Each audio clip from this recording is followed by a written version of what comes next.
Weekend curfew ಅನ್ನ ರದ್ದು ಮಾಡುವಂತ ವಿಚಾರಕ್ಕೆ ಸಂಬಂಧಪಟ್ಟಂತೆ ಆಲ್ಮೋಸ್ಟ್ ನಿರ್ಧಾರವನ್ನ ಮಾಡಿದ್ದಾರೆ. ಅದೊಂದು ಅಧಿಕೃತ ಆಗ್ಬೇಕಷ್ಟೇ. ಯಾಕೆಂದ್ರೆ ಆರೋಗ್ಯ ಸಚಿವರು ಅಥವಾ ಯಾರಾದ್ರೂ ಒಬ್ಬರು ಸಚಿವರು ಬಂದು ಮಾತನಾಡುವಂತ ಸಂದರ್ಭದಲ್ಲಿ ಅಧಿಕೃತ ಆಗುತ್ತೆ. ಇನ್ನು ವೀಕೆಂಡ್ ಕರ್ಫ್ಯೂ ರದ್ದು ಮಾಡಿದ್ರೂ ಕೂಡ ಟಫ್ ರೂಲ್ಸ್ ಜಾರಿ ಇರಲಿ ಅನ್ನುವಂಥದ್ದೇ ತಜ್ಞರ ಸಲಹೆ. ಸಿಎಂ ಬೊಮ್ಮಾಯಿಗೆ ತಜ್ಞರಿಂದ ಈ ರೀತಿಯಾಗಿ ಸಲಹೆಯನ್ನ ನೀಡಲಾಗ್ತಾ ಇದೆ. ಅದರಲ್ಲೂ ಸ್ಪೆಷಲಿ ಮದುವೆ ಆಗಿರ್ಬೋದು, ಅಂತ್ಯ ಸಂಸ್ಕಾರ ಆಗಿರ್ಬೋದು, ಸಭೆ ಸಮಾರಂಭಗಳಾಗಿರ್ಬೋದು, ಮತ್ತೊಂದು ಕಡೆ ರ್ಯಾಲಿ, ಪ್ರತಿಭಟನೆ, ಧರಣಿಗಳು, ಇದ್ಯಾವುದಕ್ಕೂ ಕೂಡ ಈಗ ಏನೇನೆಲ್ಲ ನಿರ್ಬಂಧಗಳನ್ನ ವಿಧಿಸಿದ್ದೇವೋ ಅದೆಲ್ಲವೂ ಕೂಡ ಮುಂದುವರಿಯಲಿ ಅನ್ನುವಂಥದ್ದೇ ಅವರ ಅಭಿಪ್ರಾಯವಾಗಿದೆ.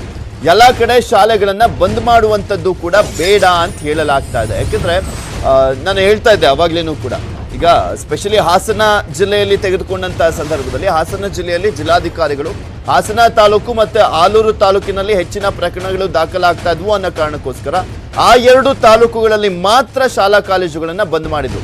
ಇನ್ನೆಲ್ಲ ತಾಲೂಕುಗಳಲ್ಲಿ ಸ್ಪೆಷಲಿ ಅರಸೀಕೆರೆ ಆಗಿರ್ಬೋದು, ಚನ್ನರಾಯಪಟ್ಟಣ, ಎಲ್ಲ ಕಡೆನೂ ಕೂಡ ಶಾಲೆಗಳು ಓಪನ್ ಇದ್ವು. ಕ್ಲಸ್ಟರ್ ಮಟ್ಟದಲ್ಲಿ ಇಲ್ಲಿ ನಿರ್ಧಾರವನ್ನ ಮಾಡಲಾಗಿತ್ತು. ಆ ರೀತಿಯಾಗಿ ಬೇಕಾದ್ರೆ ನಿರ್ಧಾರ ಮಾಡಿ ಅಂತ ಹೇಳಿದ್ದಾರೆ ತಜ್ಞರು. ಗಡಿ ಭಾಗಗಳಲ್ಲಿ ಇನ್ನಷ್ಟು ಕಟ್ಟೆಚ್ಚರವನ್ನ ವಹಿಸಬೇಕಾಗಿರುವಂತ ಅಗತ್ಯತೆ ಇದೆ ಅಂತ ಕೂಡ ಅಭಿಪ್ರಾಯವನ್ನು ವ್ಯಕ್ತಪಡಿಸಿದ್ದಾರೆ. ಜಿಲ್ಲಾವಾರು ಕೋವಿಡ್ ಸ್ಥಿತಿಯನ್ನು ಆಧರಿಸಿ 50% ರೂಲ್ಸ್ ಇರಲಿ, ಜನಜಂಗುಳಿ ಸೇರದಂತೆ ಕಟ್ಟೆಚ್ಚರವನ್ನ ವಹಿಸಿ, ಆಸ್ಪತ್ರೆಗೆ ದಾಖಲಾತಿ ಜಾಸ್ತಿ ಆದಂತ ಸಂದರ್ಭದಲ್ಲಿ ಆ ಒಂದು ಜಿಲ್ಲೆಗಳಲ್ಲಿ ಮತ್ತಷ್ಟು ನಿರ್ಬಂಧಗಳನ್ನ ಕೈಗೊಳ್ಳಬೇಕು ಅನ್ನುವಂಥದ್ದು ಸಲಹೆ ಆಗಿದೆ. ಇದೆಲ್ಲದ್ರ ಬಗ್ಗೆನೂ ಕೂಡ ಮತ್ತಷ್ಟು ಡೀಟೇಲ್ಸ್ ಅನ್ನ ನೀಡ್ತಾ ಹೋಗ್ತಾರೆ ನಮ್ಮ ಪ್ರತಿನಿಧಿ ಕೃಷ್ಣ. ನೇರ ಸಂಪರ್ಕದಲ್ಲಿ ಜಾಯಿನ್ ಆಗ್ತಾ ಇದ್ದಾರೆ. ಎಸ್ ಕೃಷ್ಣ, ವೀಕೆಂಡ್ ಕರ್ಫ್ಯೂ ರದ್ದಾದ್ರೂ ಕೂಡ ಈಗ ಯಾವ್ಯಾವ ರೀತಿಯಾದಂತ ಕಠಿಣ ನಿಯಮಗಳು ಇದಾವೆ ಅವೆಲ್ಲವನ್ನು ಕೂಡ ಕಂಟಿನ್ಯೂ ಮಾಡಲೇಬೇಕಾದಂತ ಅನಿವಾರ್ಯತೆ ಅಂತೂ ಸರ್ಕಾರಕ್ಕಿದೆ. ತಜ್ಞರು ಯಾವ ರೀತಿಯಾಗಿ ಅಭಿಪ್ರಾಯವನ್ನ ವ್ಯಕ್ತಪಡಿಸ್ತಾ ಇದ್ದಾರೆ?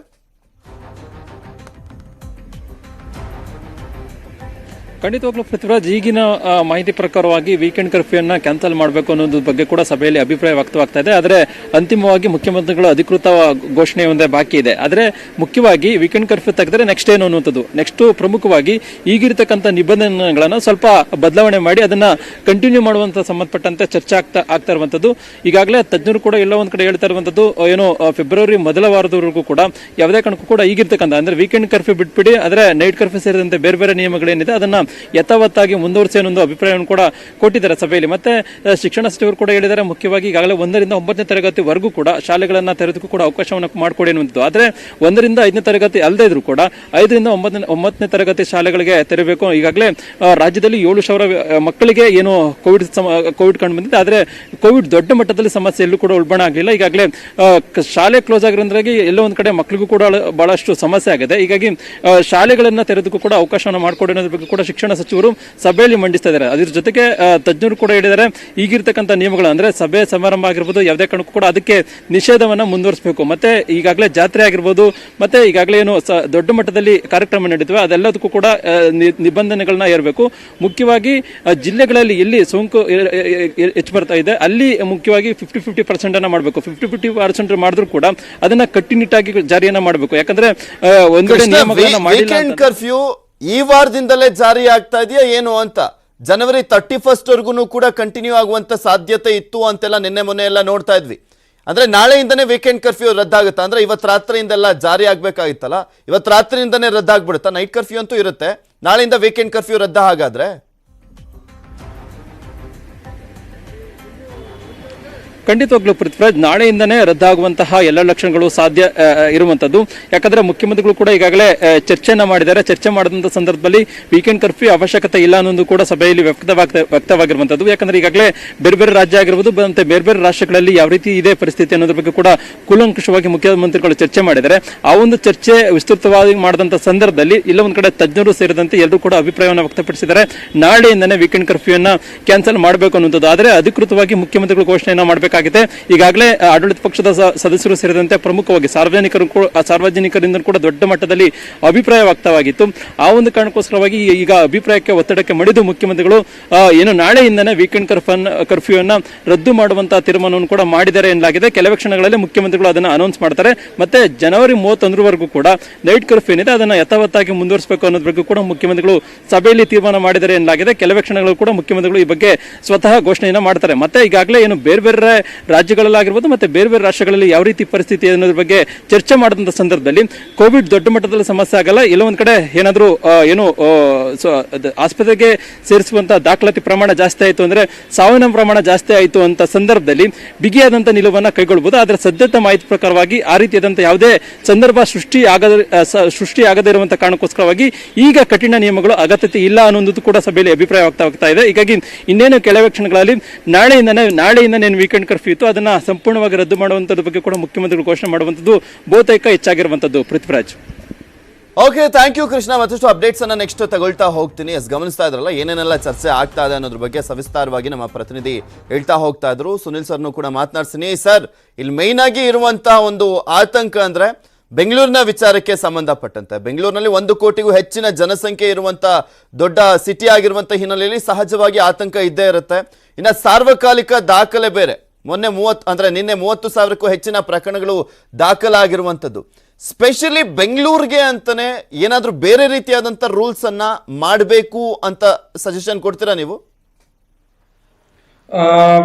ಈಗ ಸದ್ಯದ ಪರಿಸ್ಥಿತಿಯಲ್ಲಿ ಬ್ಯಾಂಗ್ಳೂರಲ್ಲಿ ಆಲ್ರೆಡಿ ಜನಸಂಖ್ಯೆ ಜಾಸ್ತಿ ಇರೋದ್ರಿಂದ, ಇನ್ಫೆಕ್ಷನ್ಸ್ ಆಲ್ರೆಡಿ ಜಾಸ್ತಿ ಇರೋದ್ರಿಂದ ಇದು ಎಕ್ಸ್ಪೆಕ್ಟೆಡ್. ಯಾಕಂದ್ರೆ ಕೇಸಸ್ಗಳ ಸಂಖ್ಯೆ ಜಾಸ್ತಿ ಆಗ್ತಾ ಹೋದಾಗ ಬ್ಯಾಂಗ್ಳೂರಲ್ಲಿ ಕೂಡ ಏನು ಒಂದು ಗಣನೀಯ ಪ್ರಮಾಣದಲ್ಲಿ ಜಾಸ್ತಿ ಆಗ್ತಾ ಇದೆ. ಸೊ ಒಂದು ಏನು ಎಕ್ಸಿಸ್ಟಿಂಗ್ ನಾರ್ಮ್ಸ್ ಏನಿದೆ ಅದನ್ನ ಬ್ಯಾಂಗ್ಳೂರಲ್ಲಿ ಸರ್ಕಾರದ ವತಿಯಿಂದ ಆಲ್ಮೋಸ್ಟ್ ಎಲ್ಲ ಕಡೆ ಮಾಡ್ತಾ ಇದ್ದಾರೆ.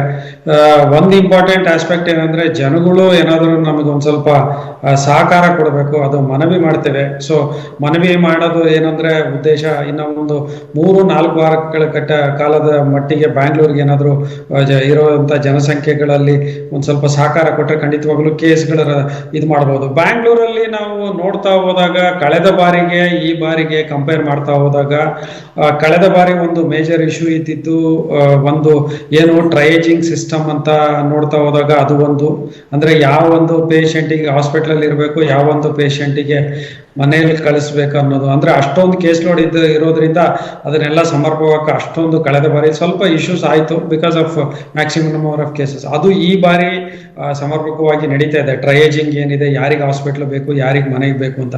ಆಮೇಲೆ monitoring of the patients at home isolation ಅಂತ ಏನ್ ಹೇಳ್ತೀವಿ, ಅದು ಕೂಡ BBMP ವತಿಯಿಂದ ಖಂಡಿತವಾಗ್ಲೂ ಅಭಿನಂದನೆಗಳನ್ನ ಸಲ್ಲಿಸಬೇಕಾಗುತ್ತೆ. ನಾವು ಏನು ಒಂದು ಮಾನಿಟರಿಂಗ್ ಒಂದು 95 to 96% ಪಾಪ್ಯುಲೇಷನ್ ಹೋಮ್ ಐಸೋಲೇಷನ್ ಅಲ್ಲಿ ಇದ್ದಾರೆ, ಅವರಿಗೆ ಎಲ್ಲ ಮಾನಿಟರಿಂಗ್ ಮಾಡ್ತಾ ಇದ್ದಾರೆ. ಒಂದು ಬೇಸಿಕ್ ಅನದರ್ ಇಂಪಾರ್ಟೆಂಟ್ ಆಸ್ಪೆಕ್ಟ್ ಬ್ಯಾಂಗ್ಳೂರಲ್ಲಿ ನಾವು ಫೋಕಸ್ ಮಾಡಬೇಕಾಗಿರುವಂತದ್ದು ಒಂದು ಅದೇ ಡಿಸ್ಟಿಕ್ ಒಂದು ಸರ್ವೆಲೆನ್ಸ್ ಅಂತ ನಾವು ಹೇಳ್ತೀವಿ. ಅಂದ್ರೆ ಗಡಿ ಭಾಗಗಳೇನಿರುತ್ತೆ ಅಲ್ಲಿಂದ ಇನ್ಫೆಕ್ಷನ್ಸ್ ಬೇರೆ ಒಂದು ಜಿಲ್ಲೆಗಳು ಅಥವಾ ರಾಜ್ಯಗಳಿಂದ ಬರುವಂತ ಸಾಧ್ಯತೆ ಇರುತ್ತೆ. ಅದು ಗಡಿ ಭಾಗಗಳಲ್ಲಿ ಆ ಒಂದು ಇದರಲ್ಲಿ ನಾರ್ಮ್ಸ್ ನ ಸ್ವಲ್ಪ ಟೈಟನ್ ಮಾಡಬೇಕಾಗುತ್ತೆ. ಅಂಡ್ ಇಂಟರ್ನ್ಯಾಷನಲ್ ಏರ್ಪೋರ್ಟ್ ಅಲ್ಲಿ ಏನ್ ಕಂಟಿನ್ಯೂ ಮಾಡ್ತಾರೆ ಅದನ್ನು ಕಂಟಿನ್ಯೂ ಮಾಡಬೇಕಾಗುತ್ತೆ.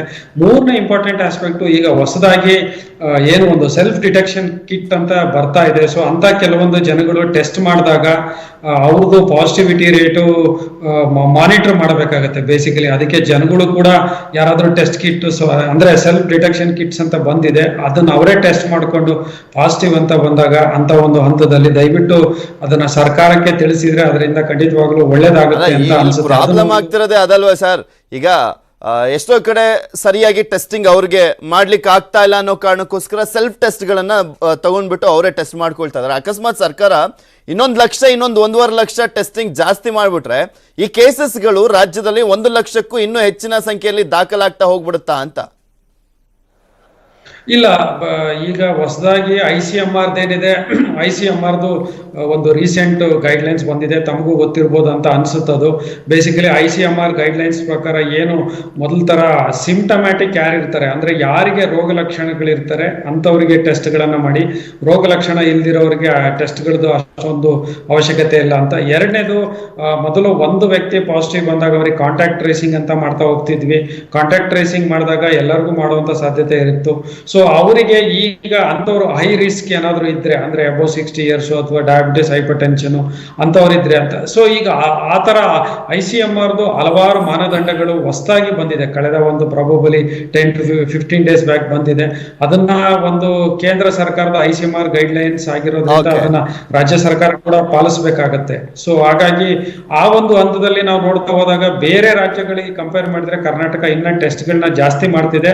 ಅದು ಬ್ಯಾಂಗ್ಳೂರಲ್ಲಿ ಕೂಡ ಇನ್ನ ಜಾಸ್ತಿ ಆಗ್ತಿದೆ ಅಂತ ಹೇಳ್ಬೋದು. ಯಾಕಂದ್ರೆ ಡೆಲ್ಲಿ ಇರ್ಬೋದು, ಮಹಾರಾಷ್ಟ್ರ ಇರ್ಬೋದು, ನಾನು ಕೆಲವೊಂದು ಡೇಟಾಗಳನ್ನ ನೋಡ್ತಾ ಇದ್ದಾಗ ಅಲ್ಲಿ ಕಮ್ಮಿ ಇದೆ. ನಮ್ಮ ರಾಜ್ಯ ಸರ್ಕಾರ ಏನಿದೆ ICMR ನಾಮ್ಸ್ ಪ್ರಕಾರ ಏನಿದೆ ಟೆಸ್ಟ್ ಮಾಡ್ತಾ ಇದೆ. ಸೊ ಇದಕ್ಕಿಂತ ಜಾಸ್ತಿ ಟೆಸ್ಟ್ ಮಾಡಿದ್ರೆ ಅನಗತ್ಯವಾಗಿ ಅದರಿಂದ ನಮಗೆ probably we will not get anything ಅನ್ಸುತ್ತೆ, ವೇಸ್ಟೇಜ್ ಆಫ್ ರಿಸೋರ್ಸಸ್ ಆಗಬಹುದು. ಹಾಗಾಗಿ ಇವೆಲ್ಲ ದೃಷ್ಟಿಕೋನದಲ್ಲಿ ಟೆಸ್ಟ್ಗಳು ಏನಿದೆ ಇಂಪಾರ್ಟೆಂಟ್. ಯಾವಾಗ್ಲೂ ಕೂಡ ರಾಜ್ಯ ಸರ್ಕಾರ, ಕೇಂದ್ರ ಸರ್ಕಾರದ ಹಲವಾರು ಏನು ನಾಮ್ಸ್ ಇರುತ್ತೆ ಅದನ್ನ ಫಾಲೋ ಮಾಡಬೇಕಾಗುತ್ತೆ. ಹಾಗಾಗಿ ಆ ಒಂದು ಹಂತದಲ್ಲಿ ಅನಿವಾರ್ಯ ಪರಿಸ್ಥಿತಿ. Thank you so much sir. ಇಷ್ಟೋ ತನಕ ಜಾಯ್ನ್ ಆಗಿ ಈ ಸರ್ಕಾರ ಯಾವ ರೀತಿಯಾದಂಥ ನಿರ್ಧಾರವನ್ನ ಕೈಗೊಳ್ಬೇಕು, ಈಗ ಕೈಗೊಳ್ತಾ ಇರುವಂತ ನಿರ್ಧಾರದ ಕಂಪ್ಲೀಟ್ ಆದಂತ ಸ್ಪಷ್ಟವಾಗಿ ವಿಶ್ಲೇಷಣೆಯನ್ನ ನಮ್ಮ ವೀಕ್ಷಕರ ಮುಂದೆ ಇಟ್ಟಿದ್ದಕ್ಕೆ ಧನ್ಯವಾದ ಸುನಿಲ್ ಸರ್.